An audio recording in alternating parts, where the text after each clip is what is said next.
Hello guys, जय श्री कृष्णा, राधे राधे। स्वागत है आपका हमारे चैनल में। तो चलिए कहानी को शुरू करते हैं। आज की कहानी का शीर्षक है बेटी की शादी में दहेज देने की तैयारी करते पिता। बेटी की शादी के लिए दहेज का इंतजाम करने में पिता ने किया कुछ ऐसा कि सब देखते रह गए। सदियां बीत गईं पर आज तक भारत नहीं बदला। आज हमारा समाज अपने ही बनाए प्रथाओं के उस दौराहे पर आकर खड़ा है जहां से आगे खाई में और पीछे कुआं में गिरने का डर लगातार बना हुआ है। उन्हीं प्रथाओं में से एक दहेज प्रथा है। इस 3 अक्षर वाले शब्द की खनक जिस घर में गूंजने लगे तो मान लो कि वह घर एक ऐसी दिशा में चल पड़ता है जिसके अंत की कोई दिशा नहीं है। इस शब्द की खनक आज गौरी के घर में खनकी, जिसने गौरी के माँ के सपने के पर को काट दिया। छोटे से गांव के एक साधारण से परिवार में गौरी का जन्म बड़ी बेटी के रूप में हुआ था। मूल रूप से छोटे किसान रामेश्वर जी गौरी के पिता थे और माता बिमला जी एक गृहिणी। दिशा, कसक और जय गौरी के भाई बहन थे। गौरी पढ़ने में होशियार थी। गांव के लोगों की हीन और पराई नज़र में एक बेटी को जितना विद्यालय पढ़ने को जाना चाहिए उतना गौरी ने 3 साल पहले हाई स्कूल की परीक्षा उत्तीर्ण कर ली थी। घर की बड़ी बेटी अब विवाह योग्य हो गई थी, इसलिए उसके घर में जल्द से जल्द उसका विवाह करने की तैयारी शुरू हो चुकी थी। आज बिमला जी के दूर की बहन रीना के पति अमित की देखरेख में एक कुशल परिवार गौरी को विवाह के लिए देखने आने वाला था। आज अमर का परिवार गौरी के घर उसे देखने आया। शहर में पला बड़ा अमर एक खानदानी सिंह परिवार का बेटा थाने में दरोगा था। दरोगा दामाद की आस रखने वाली बिमला जी का सपना आज पूरा होने वाला था। उसी आस में बिमला जी ने मेहमानबाजी के लिए अपनी औकात से ज़्यादा ही तैयारी कर रखी थी।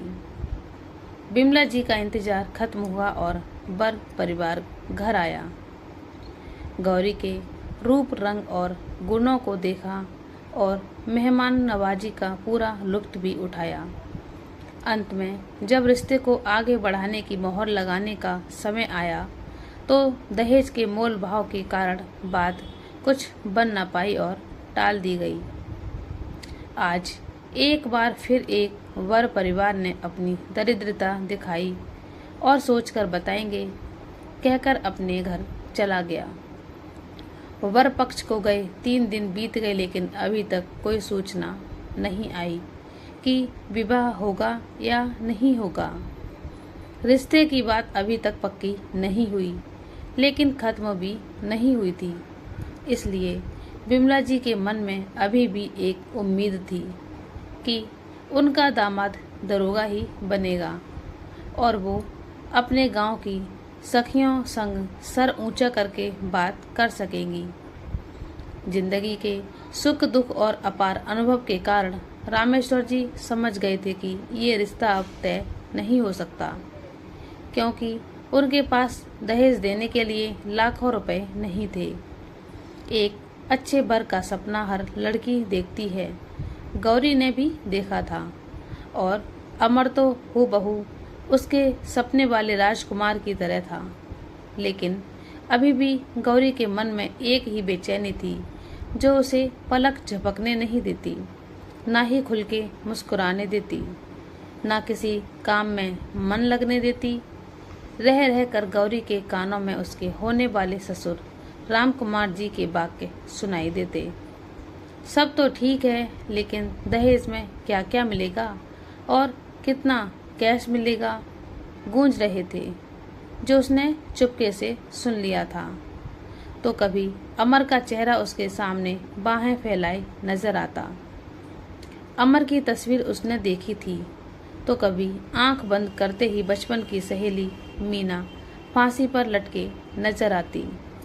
मीना गौरी की बचपन की सहेली थी, जिसने शादी के 4 महीने बाद ही फांसी लगाकर जान दे दी और इसके गुनहगार थे उसके ससुराल वाले।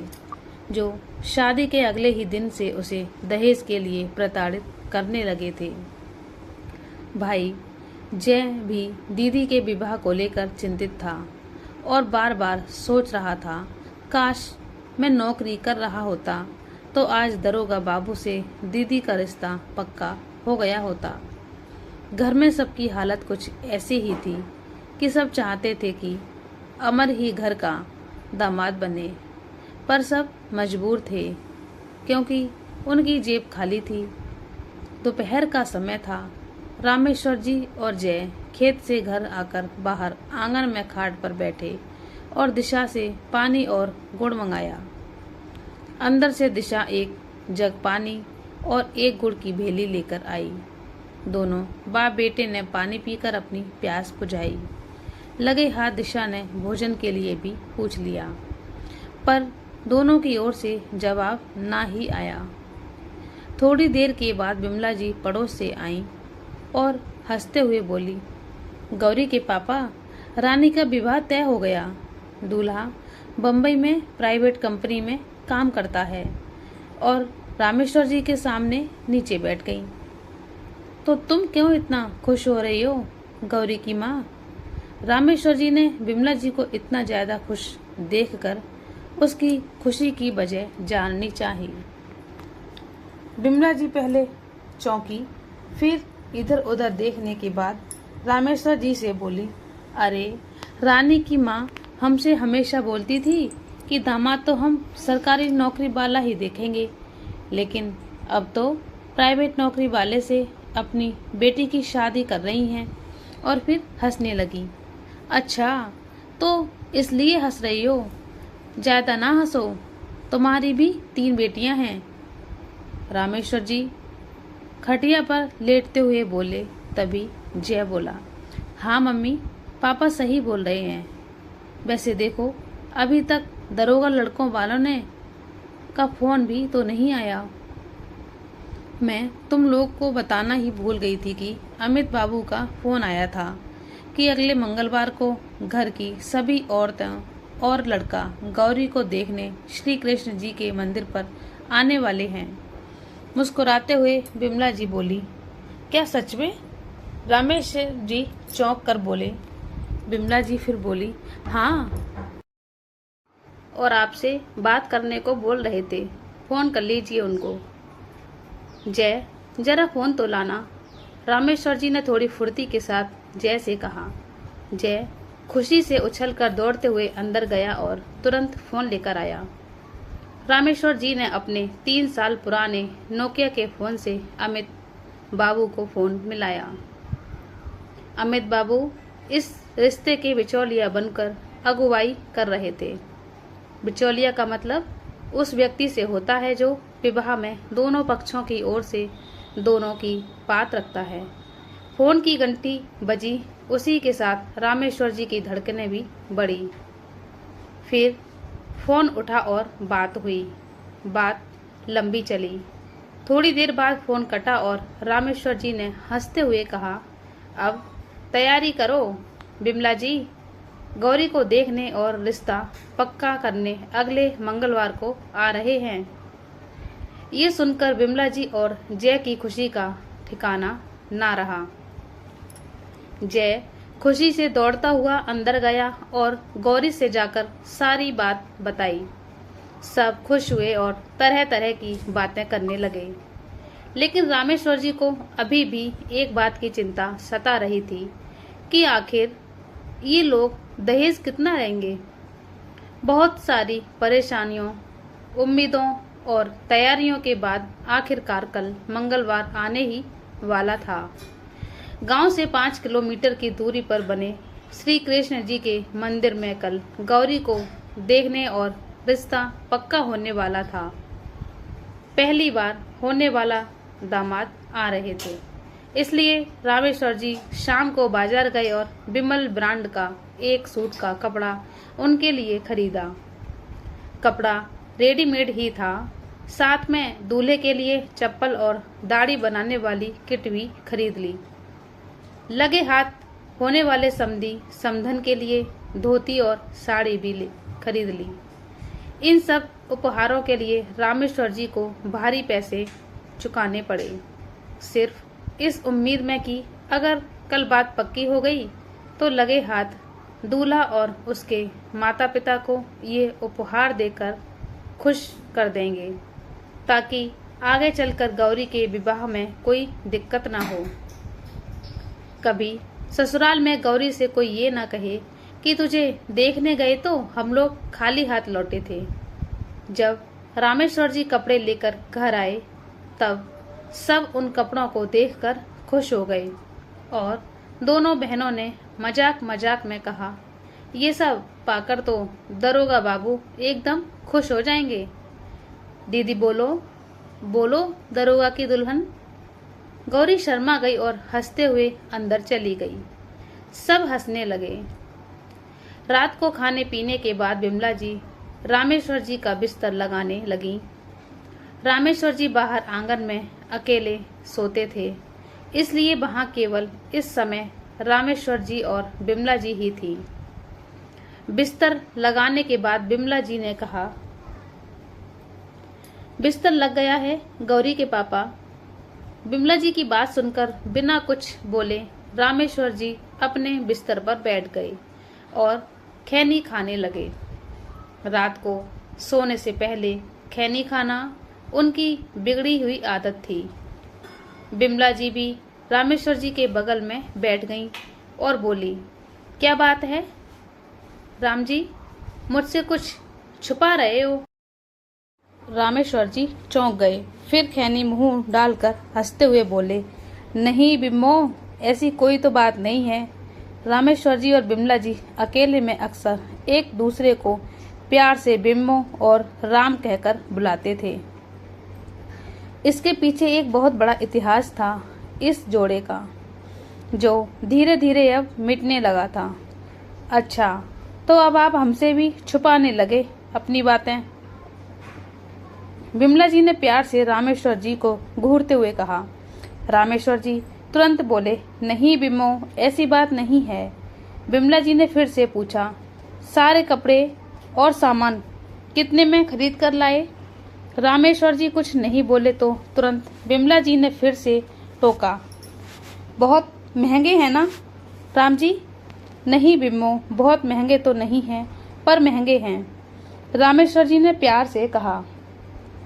रामेश्वर जी के चेहरे पर पिछले 10 दिन से एक अलग ही तकलीफ झलक रही थी, जिसे किसी अन्य ने नहीं, लेकिन बिमला जी ने पकड़ लिया था। वो जान चुकी थी कि ये तकलीफ तत्काल समय में होने वाले खर्चों से नहीं आई थी, बात कुछ और ही थी। इसलिए बिमला जी बार बार एक ही सवाल पूछ रही थी। फिर से बिमला जी ने वही सवाल दोहराया, कपड़े महंगे नहीं हैं, सामान महंगा नहीं है, तो फिर क्या बात है राम जी? जब से गौरी को देखने आने वाले हैं तभी से आप परेशान हो।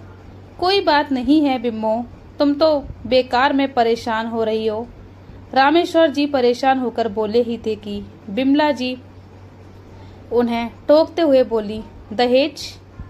रामेश्वर जी बिमला जी के मुंह से दहेज सुनकर बड़े उदास मन से उन्हें देखने लगे।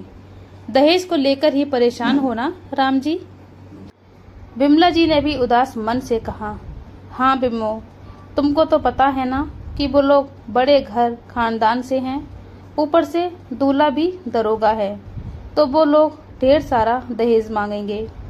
रामेश्वर जी ने आखिरकार अपनी चिंता बता ही दी बिमला जी को।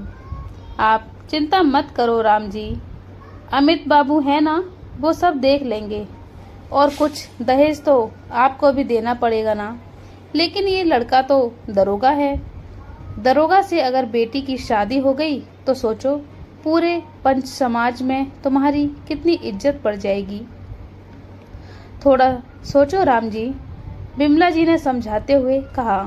दरोगा दामाद पाने की आस में बिमला जी भूलने लगी थी कि उनके राम जी इतना सारा दहेज देने की हैसियत नहीं रखते हैं। निस्वार्थी पत्नी बिमला जी को पहली बार थोड़ा स्वार्थी होता देख रामेश्वर जी खामोश ही रह गए। वो चाहकर भी कुछ भी ना बोल पाए। कैसे बोलते। आखिर अपना सब कुछ रामेश्वर जी को दे देने वाली बिमला जी ने अपनी बेटी के लिए दरोगा दूल्हा मांगकर कौन सा अपराध किया था जो वो उसके इस सपने को तोड़ देते। इसलिए रामेश्वर जी ने मौजूदा माहौल को ठीक करने के लिए मुस्कुराते हुए बनावटी आवाज में कहा, दरोगा दामाद की सास बनते तुमको कैसा लग रहा है। बिमला जी शर्मा गई और अपने राम जी को कोहनी से ठोक कर बोली, हट बदमाश। फिर दोनों हंसने लगे। थोड़ी देर की हंसी मजाक के बाद बिमला जी घर में चली गईं और रामेश्वर जी अपने बिस्तर पर लेट गए। खूब कोशिश करने के बाद भी 3-4 करवटें बदलने के बाद भी उन्हें नींद नहीं आ रही थी, तो वो लेटे ही लेटे अपने सर पर हाथ रखकर सोचने लगे, बिमो तू सही ही बोल रही थी कि दामाद दरोगा आएगा तो पंच समाज में हमारी इज्जत बढ़ जाएगी। लेकिन राम कुमार जी की बातों का क्या होगा। उन्होंने तो उस दिन ही हमसे दहेज का मांग कर दी थी, तो क्या अब नहीं मांगेंगे क्या? और अगर लेंगे तो कितना लेंगे? कोई बात भी तो नहीं हुई है अभी हमारे पास। ऐसे ही सोचते सोचते उन्हें गहरी रात में आखिरकार नींद आ ही गई। आखिरकार मंगलवार आ ही गया, वो दिन जिसका इंतजार रामेश्वर जी और उसके परिवार को पिछले 10 दिनों से बड़ी बेसब्री से था। जिस दिन उत्तम साबित होने के लिए रामेश्वर जी ने अपनी जी जान लगा दी थी। गौरी को पहनाने के लिए एक सुंदर साड़ी रानी के घर से कसक ले आई। रानी के भाई की शादी 2 महीने पहले ही हुई थी, इसलिए उसकी भाभी के पास कुछ सुंदर साड़ियां थीं तो उसने दे दी। उस समय गांव में ये चलन आम था कि फलां के घर के शादी में फलां के घर का सेहरा, यानी इस खास मौके पर लोग एक दूसरे के सामान, कपड़ा, गहना, घर और गाड़ी का इस्तेमाल करते थे, जो समय के साथ घटता गया, लेकिन फिर भी थोड़ा बहुत गांव देहात में अभी भी प्रचलित है। गौरी को दुल्हन की तरह तैयार किया गया। कोई भी उसे देखकर पहली बार में ही पसंद कर लेता। घर के बाकी सदस्य भी अपने नए पुराने कपड़ों में तैयार हो गए।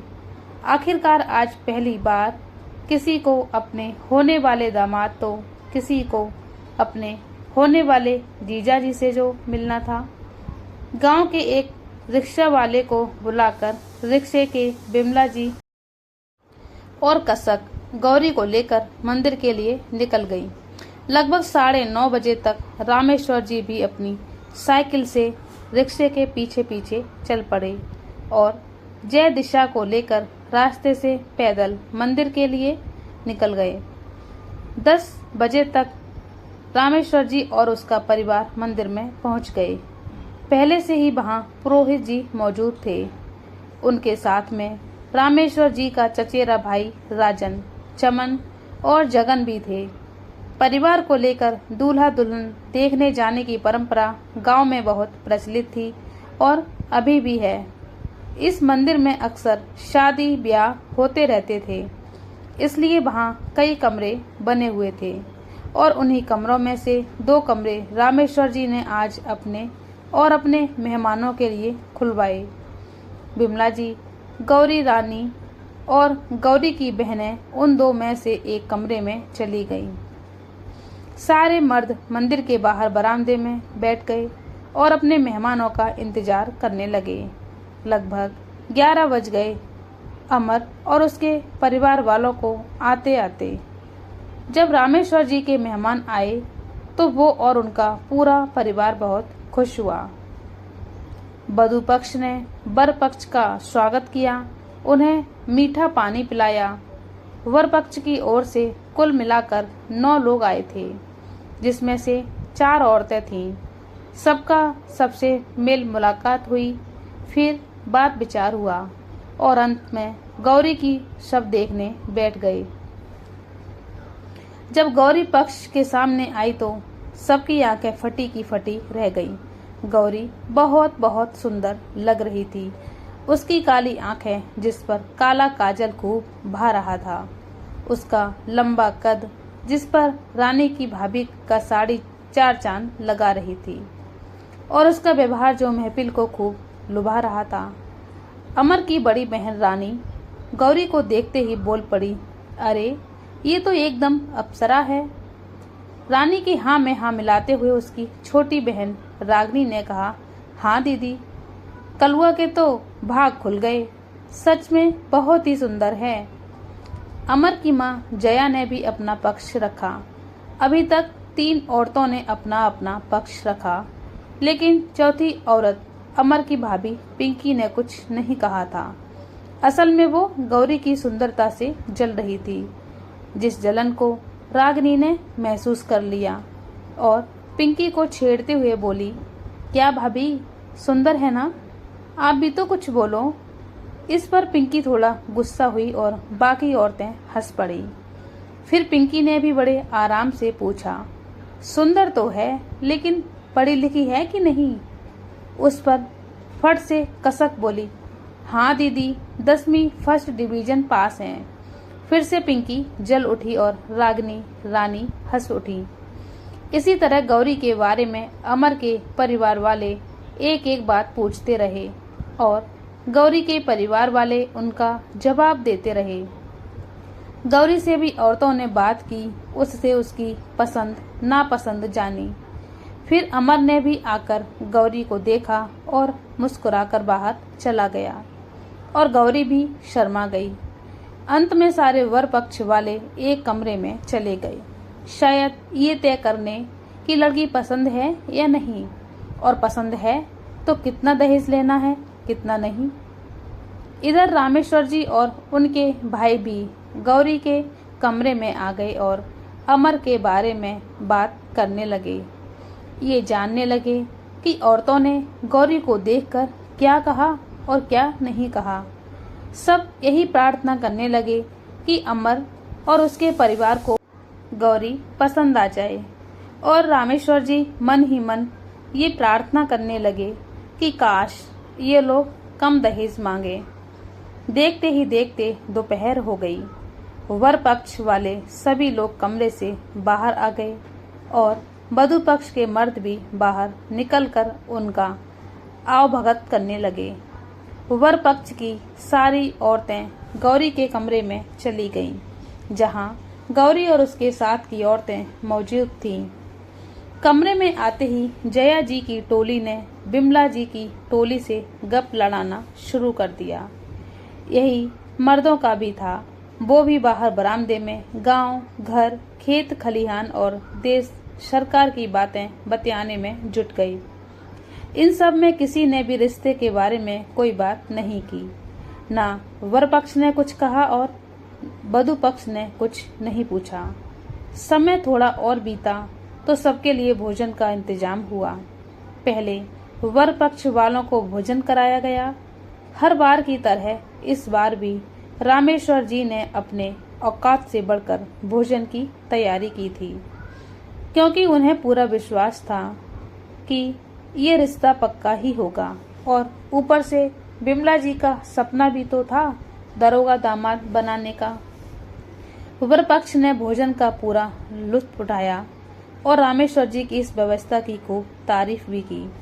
बाद में राम कुमार जी ने रामेश्वर जी को और जया जी ने बिमला जी को इस रिश्ते के भविष्य के बारे में बताया। अमर संग गौरी का रिश्ता पक्का हो गया। ये सुनते ही पूरे परिवार में खुशी का माहौल उमड़ गया। बिमला जी ने सबको मिठाई खिलाई और सब खुश हो गए। रामेश्वर जी भी खुश थे, लेकिन उनके मन के एक कोने में अभी भी एक सवाल बार बार चल रहा था कि दहेज कितना देना होगा। रामेश्वर जी अपने सवाल का जवाब जानने के लिए राम कुमार जी और अमित को एकांत में ले गए। वहां पहले से ही राजन और चमन मौजूद थे। दहेज की बात इन 5 सदस्यों के बीच में होनी शुरू हो गई। चमन ने कहा, राम कुमार जी, अब तो रिश्ता भी पक्का हो गया, लेकिन अभी तक लेन देन की कोई बात नहीं हुई तो अभी के अभी लेन देन की बात भी कर लेते तो ठीक रहता। रामकुमार जी ने पहले थोड़ा चौंकने का नाटक किया और मुस्कुराने लगे, जैसे चमन ने उनसे न जाने क्या पूछ लिया हो और वो दहेज लेने वालों में से ना हो। सभी लड़के वाले ऐसा ही दिखावा करते हैं, लेकिन हकीकत कुछ और ही होती है। रामकुमार जी कुछ नहीं बोले तो रामेश्वर जी की धड़कनें धक धक करने लगी। माहौल का ठंडा होता देख अमित बोला, लेन देन की बात करनी है, इनके पास तो सब कुछ है। रामेश्वर जी ने मुस्कुराने का नाटक किया, क्योंकि वो दिखाना चाहते थे कि वो खुश हैं और दहेज देने में सक्षम हैं। हंसते हुए रामकुमार जी बोले, आजकल तो चलता है, वही दे दीजिएगा।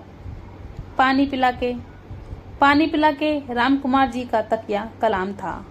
हाँ, लेकिन एक रकम बता देते तो, रामेश्वर जी बोले। उस पर रामकुमार जी ने कहा, अच्छा, आपको दहेज के पैसों के बारे में जानना है कि कितने पैसे नगद देने हैं। हमारा लड़का दरोगा है तो उसकी कीमत करीब करीब 4 लाख रुपए नगद, लेकिन आपकी लड़की सुंदर है, सबको पसंद है, तो आप 3 लाख दे देना। रामकुमार जी के मुख से इतनी बड़ी रकम सुनकर रामेश्वर जी चकरा गए। उनके अनुमान केवल 1 लाख तक का था, लेकिन अब कोई चारा भी नहीं था। 3 लाख की मांग हो गई तो उसे कैसे भी पूरा करना ही है। फिर भी रामेश्वर जी और चमन ने अमित की मदद से दहेज की रकम को कम कराने के लिए बात की और अंतिम निर्णय 2 लाख रुपए पर आकर रुक गई। रामकुमार जी ने पैसों के साथ साथ सारा सामान, पलंग, ड्रेसिंग टेबल, अलमारी, बक्सा और मोटरसाइकिल की भी मांग की। सामानों की मांग करते हुए रामकुमार जी बोले, देखो रामेश्वर जी, आपकी बेटी और आपके दामाद के लिए पलंग, ड्रेसिंग, अलमारी, बक्सा और मोटरसाइकिल की जरूरत होगी। आप देंगे तो ठीक रहेगा। रामेश्वर जी जानते थे कि अगर उसने रामकुमार जी की बात नहीं मानी तो आगे चलकर शादी में दिक्कत हो सकती है। इसलिए रामेश्वर जी ने हाँ कर दी। अब अपने खर्चे गिनवाते हुए चमन ने कहा, आपकी मांग तो सही है, लेकिन हमने कुछ अभी तक खर्च किया है, जैसे तिलक के बर्तन, बारात, लड़का के सोने की अंगूठी भी रकम में बनी है, इसलिए थोड़ा और पैसे कम हो जाते तो बढ़िया होता। शुरू में तो रामकुमार जी नहीं माने, लेकिन बाद में उन्होंने 2 लाख रुपए पर मोहर लगा दी। शादी में दहेज तय हुआ। 2 लाख रुपए, लड़के की सोने की चैन और अंगूठी, तिलक के बर्तन और सारा सामान रामेश्वर जी को देना होगा। आधे पैसे शादी से 1 हफ्ता पहले देने होंगे और बाकी पैसे शादी के दिन देने होंगे। इस तरह विवाह तय हुआ। शादी 2 महीने बाद की रखी गई। सब खुश हुए, लेकिन रामेश्वर जी की चिंता बढ़ गई। अब उन्हें पैसों का इंतजाम जो करना था।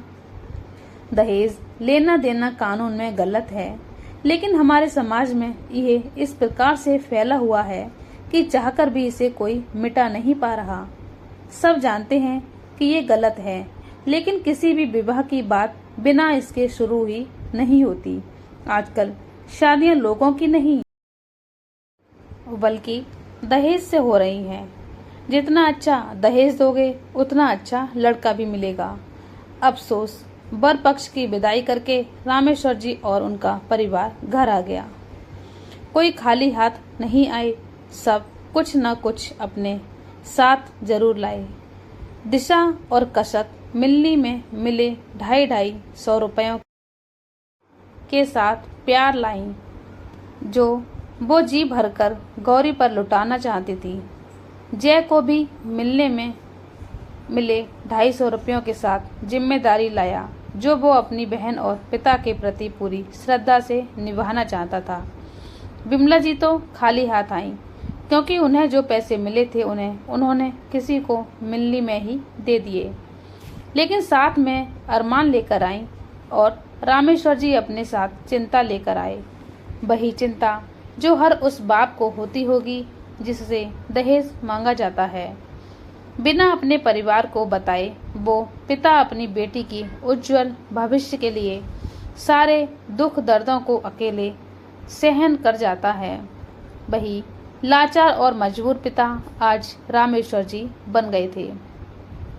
घर के सभी सदस्यों ने ये जानना चाहा कि दहेज वाली बात कितने रुपए पर आकर टिकी है, कितना देना है और क्या क्या देना है। पर रामेश्वर जी ने किसी को कुछ नहीं बताया और दहेज बहुत कम देना है, सभी को ऐसा विश्वास दिला दिया।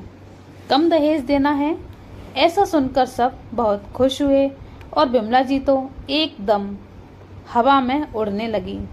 आज पहली बार वो रामेश्वर जी के उस मायूस चेहरे को नहीं देख पाई और ना ही समझ पाई कि रामेश्वर जी कितने मायूस हैं। रामेश्वर जी ने भी किसी से कोई उम्मीद नहीं लगाई, क्योंकि आज ये परिवार गरीब है, इसका कारण वो खुद को ही मानते थे। गौरी का रिश्ता पक्के हुए 5 दिन बीत गए। रामेश्वर जी के घर में जल्द ही शहनाई बजने वाली थी, मेहमान आने वाले थे और वो सारी रस्मों को पहली बार रामेश्वर जी की मेहनत से बनाई इस घर में निभाई जानी थी। कुल मिलाकर इस उत्सव में ढेर सारी खुशियां आनी थीं, जिसकी तैयारियां अभी से शुरू करनी पड़ेंगी। एक तरफ इन आने वाली खुशियों की कामना करके घर वालों के चेहरे पर मुस्कान थी, तो दूसरी तरफ रामेश्वर जी के मन में देने वाले दहेज को लेकर उदासी थी। सारी तैयारियां शुरू जो करनी थी, दहेज जुटाना था, इसलिए जल्दी जल्दी अपने खेतों के कामों को निपटाकर आज से आने वाले कुछ दिनों के लिए रामेश्वर जी खेत खलिहान से मुक्त हो गए। अब बस गौरी के विवाह की आने वाले दिनों में सारी रणनीति सुबह चाय पर बैठकर उन्होंने बिमला जी के साथ बना ली। चाय की चुस्की लेते हुए रामेश्वर जी ने बिमला जी से पूछा, गौरी की माँ, गौरी की शादी में तुम्हारे पीहर से कितने लोग आने वाले हैं?